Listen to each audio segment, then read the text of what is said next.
We know that many of you are learning English because you need to pass an exam. In this episode, we'll help you with some tips and advice about preparing for an English exam and what mistakes you should avoid. Welcome to Aprender Inglés con Reza y Craig.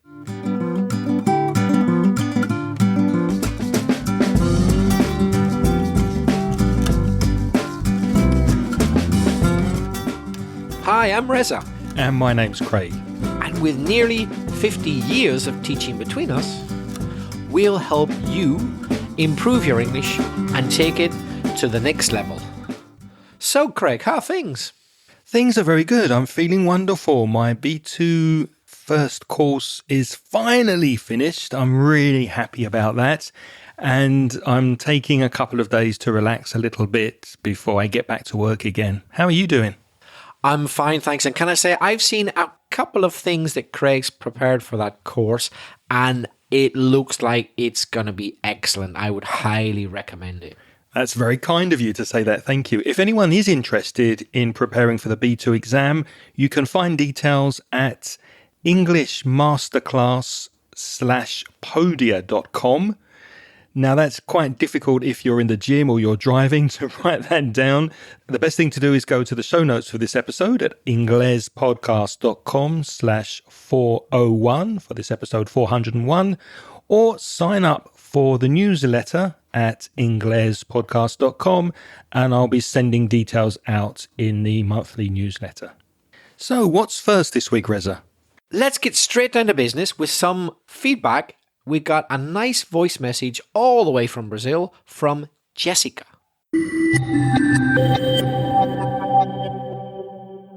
Hello guys, it's Jessica again from Brazil. I was really happy to hear my first audio message about game changing, and I showed to all my family and friends, and they were proud of me, even though they couldn't understand any word I said. So this time I got some news. I'm going to Ireland to do an exchange program, and I'm really excited about it. I don't remember if you talked about Ireland, so it would be very nice if you could give me some tips, talk about history and music and all the cities that are worth to visit. About my English, I've been studying on my own right now. Doing some online classes and reading some books. So I just want to be ready for this trip. And your podcast is my favorite, as always. And I've been learning new vocabulary and new phrases, idioms. So you're nice. Thank you a lot. Bye-bye. Thank you very much, Jessica, for sending in your message. And that's actually very, very good advice there from Jessica. If you want to feel good about your English and realize how much you're improving and just feel really, really good about yourself, the best thing to do is to send us a voice message. We'll put it in the podcast and then you can play it to your mum. And your mum will tell you how wonderful your English is. I thought that was quite funny, Jessica. Yes, Jessica, your message is really interesting because by chance, Craig and I have just recently recorded an episode about Ireland. Yes, your message arrived just after we recorded that episode, Jessica. It's episode 399. So to listen, go to inglespodcast.com/399. You'll hear an episode dedicated to things to see and do in Ireland. And you'll also obviously find that episode wherever you listen to your podcasts. Reza, we did an episode also on your hometown, didn't we? That's right, Jessica. I come from Belfast, and we recorded an episode about things to do in Belfast. I think that was episode 281. Is that right? That's right, 281. So if you go to inglespodcast.com/399 for the episode in Ireland and /281 for the episode specifically about things to do in Belfast. I'm curious to know a bit more about this program. I think you said it was an exchange you're on, because one of my nicest memories And all my career of teaching is teaching a group of Brazilians in Northern Ireland. About 8 years ago now, I think it is, I taught in a summer course in Ulster University. And we happened to have a group of Brazilians in the course, and they were in a program called Science Without Borders. I'm just wondering if that's any relation to what you're doing. And I'll never forget that group. That was a lovely group. We had a really good time. Their English was really good as well, by the way. And they were really, really nice people. And I remember trying Brazilian food that they cooked. And that was the group that taught me that there are Japanese Brazilians who live in the Amazon. Oh, is that the same course? Yeah. I didn't know that until I met one. So I learned quite a lot about Brazil through that group, and I think they had a good time in Ireland. It's funny you should say that because I also had a similar experience. I taught for 8 or 9 months at a language school near Worcester in England. And it was an international school with many different nationalities. But I remember a group of Brazilians that were there studying, and they were such lovely people. We had so much fun together. And the students I got closest to, the students I enjoyed hanging around with and speaking to and being with because they were so nice and so much fun, were the Brazilians. So I absolutely agree. Yes, I loved being greeted by the Brazilians in the morning. Just to hear the pronunciation of my name, I just like them saying, "Hello, Reza." Reza. Like with me for a G, I love that. Okay, Reza, let's start with the main focus for today's podcast, and that's possible exam mistakes that you might make when you're preparing or studying for an exam in English. Now, let's start by looking at general mistakes. When people are preparing for an exam, Reza, what kind of mistakes would they make going into the study program or the study routine before they take the exam? Well, if we're thinking about general mistakes, the most obvious and first thing which comes to mind is not having an organized study plan. If you don't have an organized study plan, you're not doing yourself any favors. You're making life hard for yourself. So you should have an idea of how much time it's going to take and what you need to prepare. So make a plan, write a plan, get it down on paper or on a computer, actually write it, plan it before you start. Yes, absolutely. If you're failing to plan, you're planning to fail. So remember that. And quite connected to that is not preparing far enough in advance. Obviously, if you're going to create a plan, you know what you're going to be studying and revising before the date of the exam. If you have that plan, it's really, really difficult not to prepare enough in advance. And there's a verb in English to cram, C-R-A-M. Cramming, when you cram for an exam, you're trying to study too much in too short a time before the exam. You might remember this from being at school. If you have a test the next day, you stay awake until 3 o'clock in the morning, cramming and trying to remember and revise everything, and then you're too tired to do the exam effectively on the day. So as Reza said, create an organized study plan and make sure you plan out each day, each week, each month before the date of the exam. Another thing you need to do before you even start studying seriously is to know what's going to be in the exam. Exams tend to have a set format, a certain length of time, certain types of questions, although there can be some flexibility. For example, part 1 of an exam is always multiple choice. Part 2 is a gap, but it's not multiple choice. Part 3, you have to transform a sentence, whatever. Get to know the different parts of the exam so there are no surprises on the day of the exam, and you can study the techniques which are necessary for the exam. Because you might have really good English. Your English might already be of the level that the exam is set at, but you might not pass the exam if you're simply not familiar with the tasks in the exam. Yes, that's very good advice. Just take the reading, for example. If you have more than one reading task in an exam, there's a good chance, there's a strong possibility that the reading tasks are not testing the same kind of reading skill. So unless you have, as Reza said, a technique, a strategy for each specific task in the exam, you're not going to do them effectively. Craig, you mentioned reading. Let's focus on reading specifically. So reading is one of the skills in English. Exams tend to be divided into skills: reading, listening, writing, speaking. Let's start with reading. Can you think of any typical mistake that people make when it comes to preparing for reading?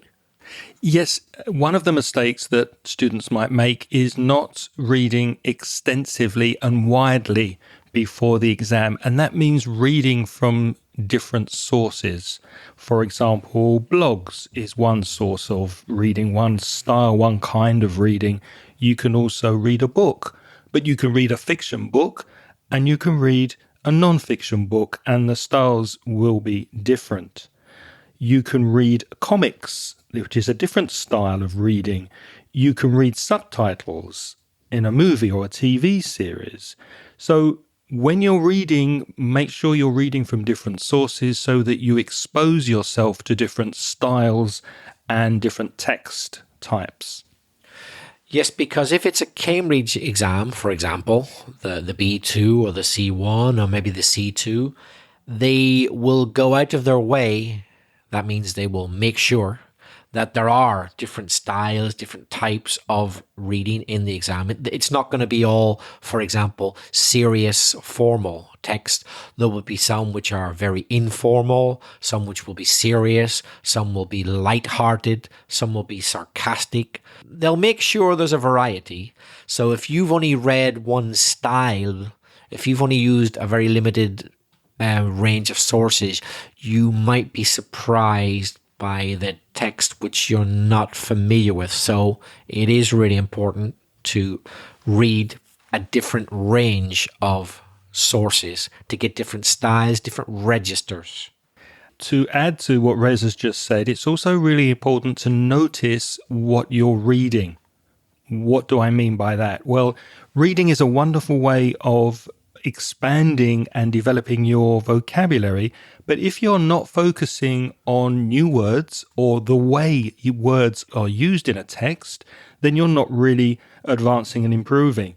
So I don't know if Reza might have some extra advice on this, but the way that I like to do it when I read Spanish, for example, to improve my Spanish, I don't understand every word I read in a Spanish newspaper.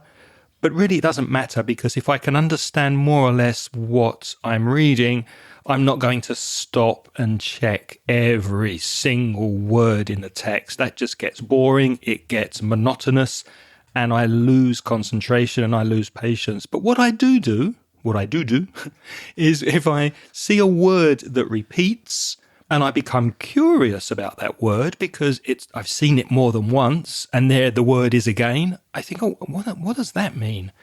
Or maybe it's stopping me from understanding a particular sentence or paragraph, then it becomes important. Then I become interested. So I'm checking the meaning of and writing down interesting words, not every single word I don't understand. Do you want to add anything to that? All I would say is if you are really keen on learning new vocabulary, particularly at a more advanced level, a higher level, yes, it may be of interest for you to understand everything, but don't interrupt the reading, as Craig says, but maybe just underline the new word and forget about it. Go to the end. If you see more new words, underline them or highlight it. And then when you finish the reading, and if you're doing an exercise, finish the exercise. Don't be put off. Don't let your attention go to the new words. But when you've finished everything, then at the end, you might look them up afterwards. But as Craig says, don't let them interrupt your reading. But okay, maybe after your reading's finished, and if you're doing exercises, after the exercises are finished, particularly if you've got a higher level or you need a higher level, then you might look up the words, but not in the middle of the reading. Good advice, absolutely. And also, when you do an exam in English, very often the reading section will be testing different reading skills.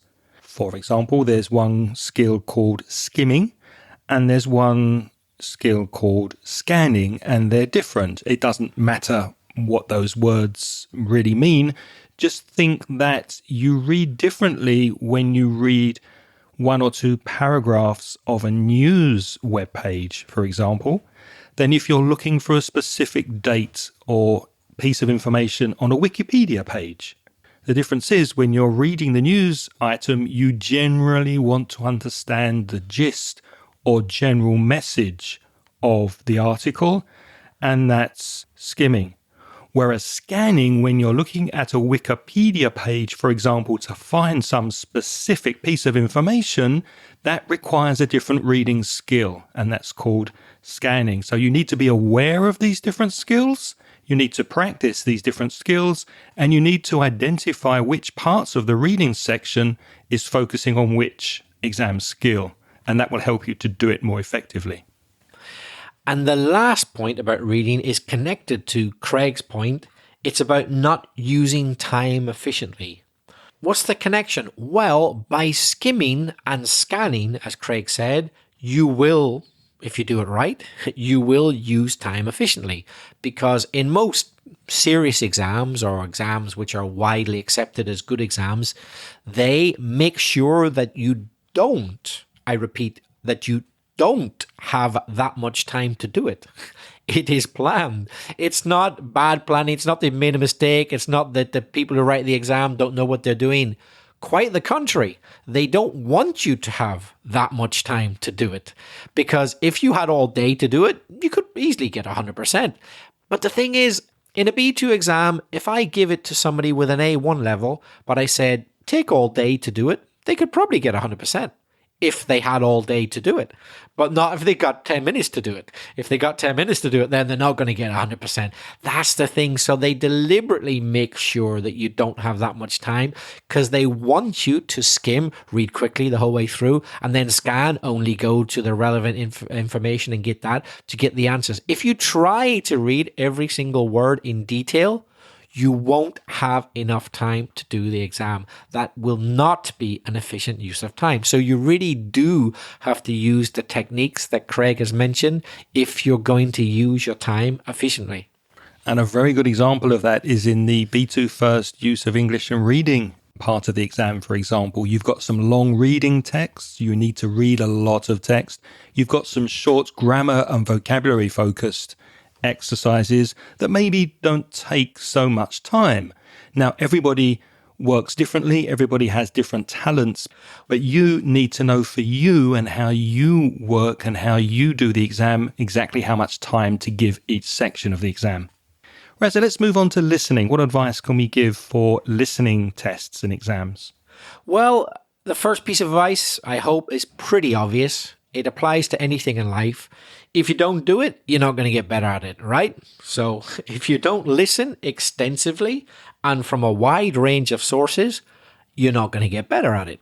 You've got to do it. So apart from actually doing exam questions themselves, of course, you have to listen as much as you can to a wide variety, different types of listening.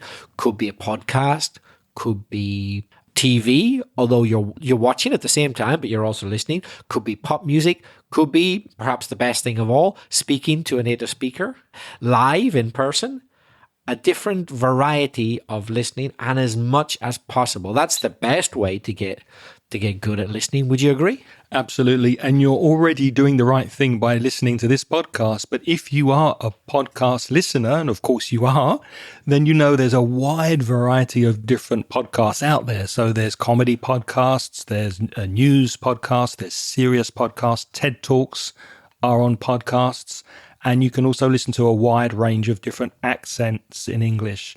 So make the most of podcasts and listen to a wide variety of sources. Yes, in other words, that brings us to a second point, really. Don't exclusively listen to exam type questions.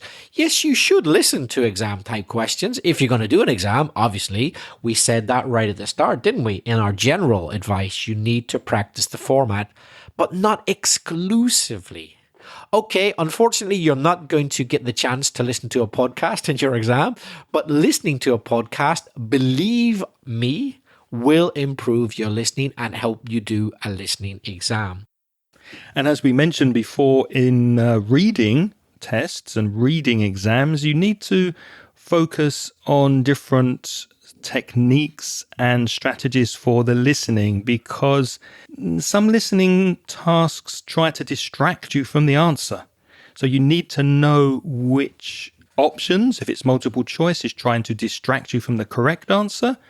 And you need to identify synonyms and think of paraphrasing for similar words and expressions, and of course use elimination techniques so that you can answer the easy answers first and then you have fewer choices, which gives you a higher possibility of getting the correct answer on the more difficult questions. Yes, I would just add to that a classic trick used by many exam writers, including Cambridge, is putting words in an answer, if it's multiple choice, which you hear in the audio and you think, oh, wow, so look, I've heard it. That's the answer. Not so, not necessarily so. Yeah, you may have heard a word which is written in one of the answers, but who said that's the answer? Nobody said that was the answer just because you heard it. So they put in distractors. Don't be surprised if you don't hear any of the words in the audio, which are the answers, because they're expecting you to know other ways of saying the same thing and they're distracting you.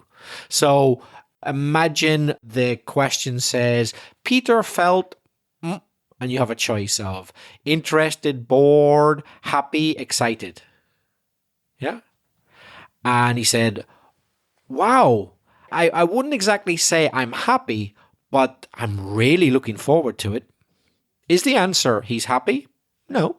He said, I wouldn't exactly say I'm happy, but he didn't say I'm happy. The negatives. I'm really looking forward to it. Oh, well, I would say excited then.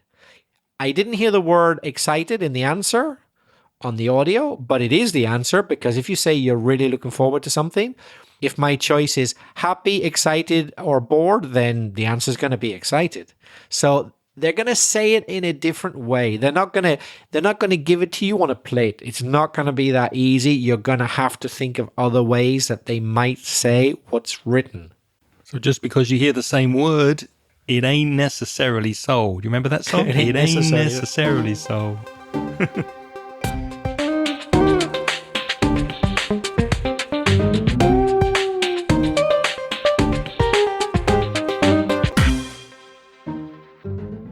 Moving on to writing, Reza, what advice do we have for people doing writing tests in English or writing exams? Well, first of all, can I say it's the same as listening and reading everything else. This is the really painful part. You have to practice. You have to write. And the number of students I get said, how can I get better at writing? I say, yeah, so hold on. I've been your teacher for 3 months. You've done one piece of writing when in fact I've set 10 homeworks. If I were you, I would start by actually writing something. It's a bit like somebody saying, how can I get better at tennis? Well, playing tennis might be, you can get an instructor, but unless you play tennis, you're not really going to improve at tennis. So yeah, writing's the same. English is the same. There are no shortcuts, and it's amazing the number of students who think there might be a shortcut. Yeah. Obviously, they kind of say, right, obviously you get better at writing if you're writing, but yeah, I kind of want to do it the quick way. There is no quick way. I'm sorry. If you don't write, you're not going to get better at writing. So let's focus a bit more. Apart from actually putting pen to paper or putting your finger on the keyboard and typing, what you got to make sure you do is learn different styles of writing. So yeah, write, but don't write any old thing. Don't write the first thing that comes into your head. Think, who am I writing for? Why am I writing? What's the question? What's the purpose? Who am I interacting with? And that will determine the style or the register, how formal or informal your writing should be. Because one thing is to use correct grammar, correct vocabulary, correct punctuation, correct spelling. Yes, all well done. But if you don't use the right register and style, you're going nowhere. Think about it in real life. Imagine I had to write a letter of application for a job, and my English was absolutely perfect. The spelling was perfect, but it began like, "Hey mate, how's it going? Crikey, this job sounds magic. I'd really like it if you give me a crack at it." I don't think they're going to give me the job. I didn't understand a word you said there. First of all, yeah, you didn't understand a word, did you? But a native speaker would probably understand it, but think, who does this guy think he is? Writing to me like I'm his best friend. I'm a prospective employer. I'm not going to give him the job. What a cheek. We don't write to our friends the same way we write to our employers or future employers, do we? Completely different style. Another thing you should pay attention to is reading the question carefully. And I see this a lot with my students. When you read the question on the question paper, as Reza said, make sure you highlight or underline important words in the question. Very often you get information in the writing question, and you need to use that information in the question. And very often I see people maybe writing a good essay, but they haven't included the information in the question. So the first thing, before you do anything else, the first thing you should do when you read the writing question is underline or highlight important information that you need to include in your plan, which we'll get to in a minute, and then in your final writing. I couldn't agree more with Craig. That's the first thing you need to do. And the second thing is plan. Well, I'm going to combine it with something else. Brainstorm and plan. It's kind of part of the same process. So you've read the question, you've underlined or highlighted the important things. Now you know what you've got to write about. So brainstorm, think, okay, what do I know about this topic? But sticking to the question, yeah, not changing the topic, not changing the perspective, but sticking to the question. What do I know about this? Do I know useful phrases? Do I know some good collocations? Do I know lots of synonyms? Do I know lots of ways of saying the same thing instead of repeating myself? As well as the actual vocabulary, then think, okay, and what do I know about, for example, this problem? What are the causes of this problem? What might the solutions be? So you could kind of break down brainstorming into two elements. One is simply words, phrases, expressions that you know. And another thing is information that you know about the topic. So it doesn't really matter. Just write it down in any order, whatever comes into your mind first. And then once you've got all the useful words, expressions, etc., and information, then think, okay, so how am I going to structure this? How's it going to appear? In what order to answer the question? That's when you start planning. And how much time, Reza, would you advise a student to plan before they actually begin the main writing? For example, in the B2 First exam, there is 40 minutes to do a piece of writing. How much time would you advise putting aside for the planning stage? Well, of course, it depends on how long the question is. So if you got about 40 minutes, I would say up to 10 for brainstorming and planning. If you've got a 40-minute time limit, what do you reckon? Yeah, I would say no more than 10. I generally say 5 minutes for planning and 5 minutes for checking at the end, which leaves 30 minutes for the actual writing. But yeah, you could also plan up to 10 minutes and then do the writing and the checking after. Yeah, up to 10. No more than 10. No more than 10. Between 5 and 10, yeah. If you've got 40 minutes.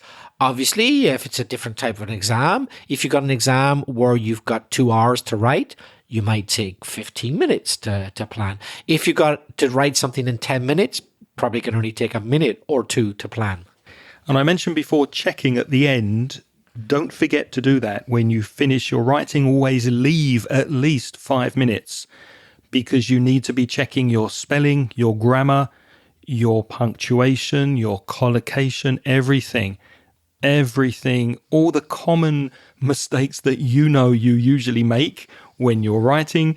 Just check your writing very, very carefully, at least twice. Go through it, read it slowly, and make any corrections you need before you finish. One last thing. I said right at the start when we were talking about writing, obviously you need to write to get better at writing, but you also need to read. You should read regularly from good native speaking sources.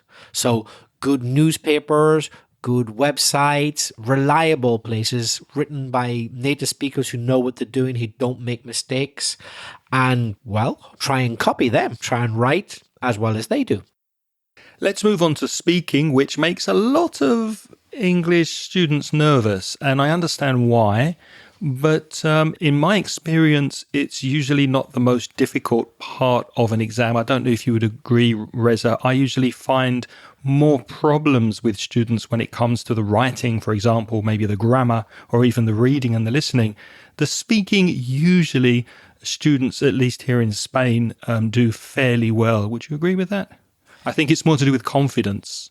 Yes, because it depends partly on the culture, doesn't it? And certainly here in Spain, many people like the typical verbal interaction that you find in Spanish society every day. So not many Spanish people are shy about speaking. Some are. You do meet exceptions. I have come across some Spanish students who were a little bit shy, and personality can affect your speaking. If you're simply shy, that means timid, in front of people, that is a perhaps slight extra barrier that you have to overcome when it comes to speaking. Because let's be honest, when you're writing on your own, nobody bothering you, there's no reason to be nervous. The only thing being tested is your own ability. Whereas if you have to speak to somebody, if you're a bit timid, a bit withdrawn, not so extrovert, it probably doesn't help to get your message across. And also, students tend to worry too much about making mistakes. They want everything that comes out of their mouth to be perfect. Well, I've got news for you. Not everything that comes out of my mouth, and I'm sure not everything that comes out of Reza's mouth, is perfect, because native speakers make mistakes too. So don't worry too much about making mistakes when you're speaking. It's about communication very often. That does not mean to say that you should forget about accuracy. You should try to be accurate when you speak. But if you make a mistake or two and you can still communicate effectively, that's fine. That's okay. Obviously, if you're going to do an exam, it's probably going to be in a specific format. They're not going to just let you talk about anything that comes into your head for 10 minutes. Clearly, that's not going to happen. So you need to be familiar with the format of the exam. I notice this a lot when I see candidates doing Cambridge exams.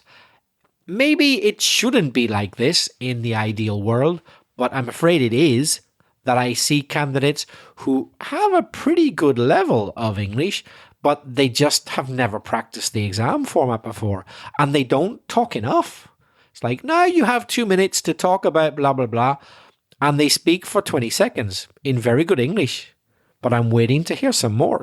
Well, the instructions said 2 minutes, but they didn't know that because they didn't practice the format beforehand.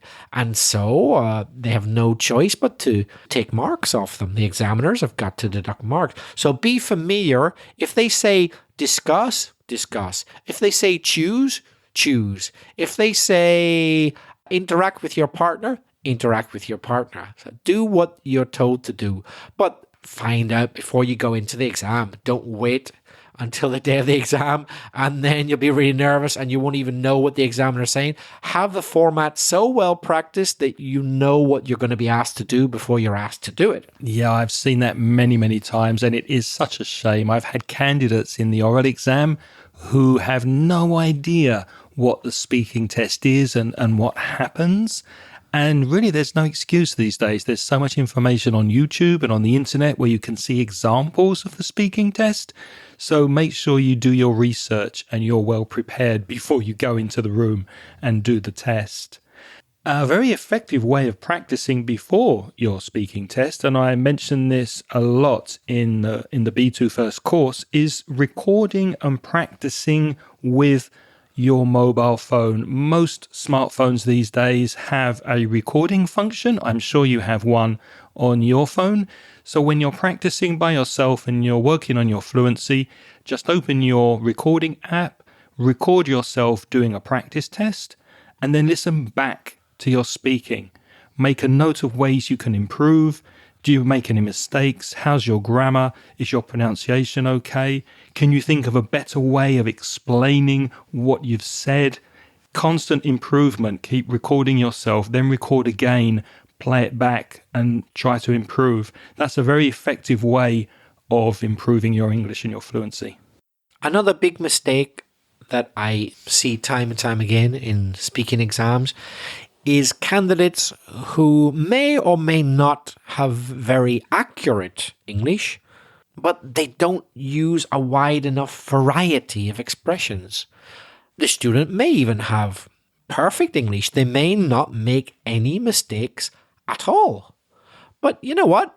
Imagine it's a C1 exam and the candidate only uses the present simple. Well, it's not that hard not to make many mistakes then. I'm not that impressed. If you're only going to use the present simple, you're not going to use the past perfect, you're not going to use active passives, you're not going to use the present perfect continuous, you're only going to use the present simple, well, you're not going to be that expressive. You're not going to be able to communicate a great depth of knowledge there. So you may not make any mistakes, but you haven't used much of a variety.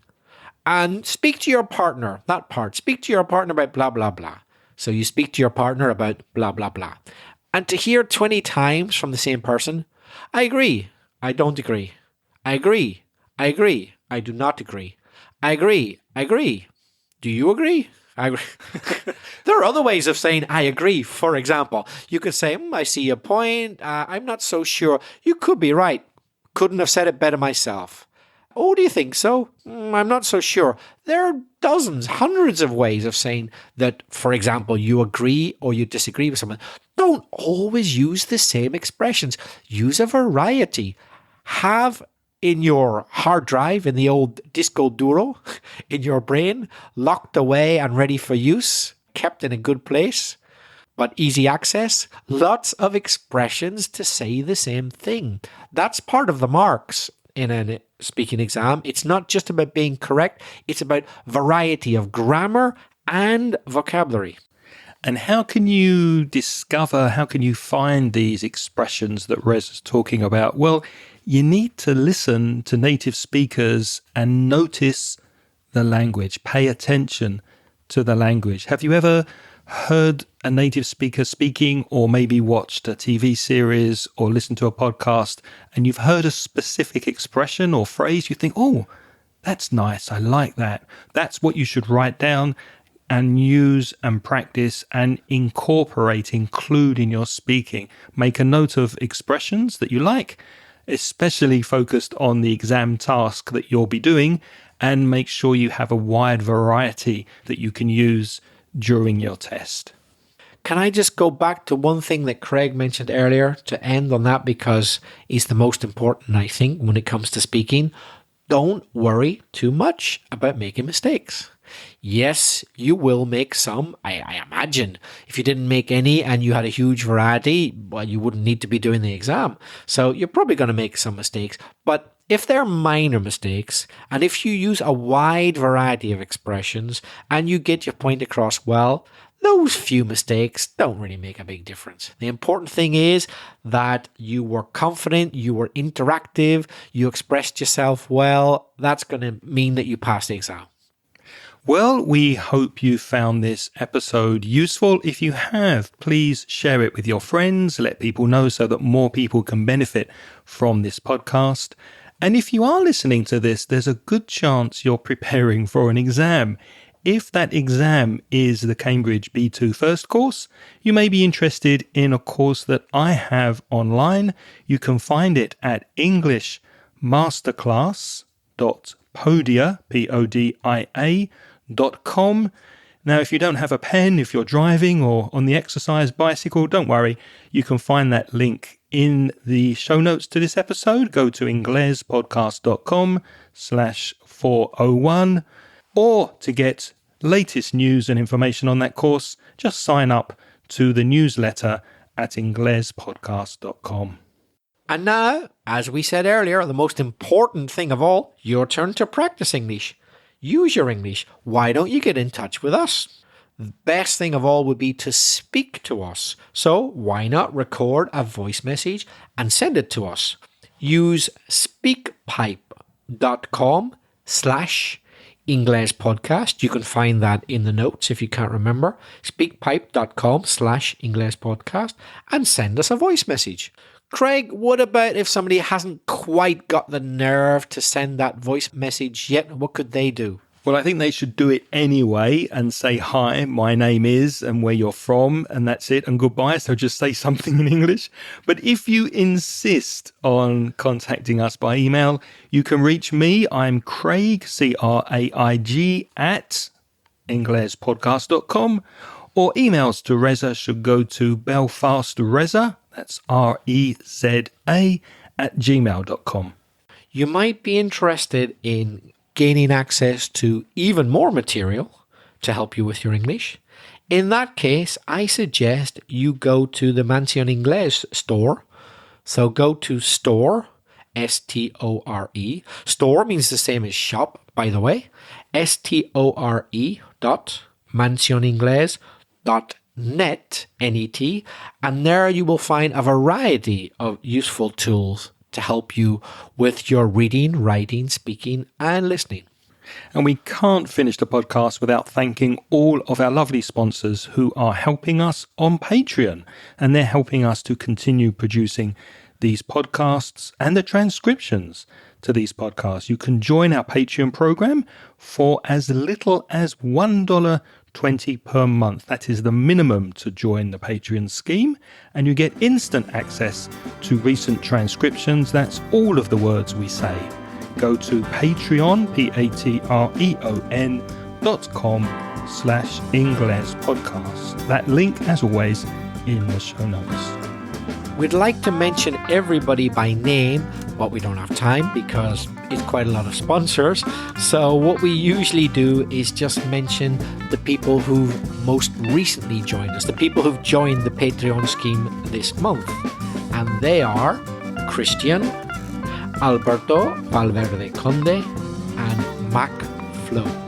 We have absolutely no idea what we're going to be speaking about next week, but we will be speaking about something. So send us your ideas for future shows and we'll be happy to look at them and decide on next week's topic.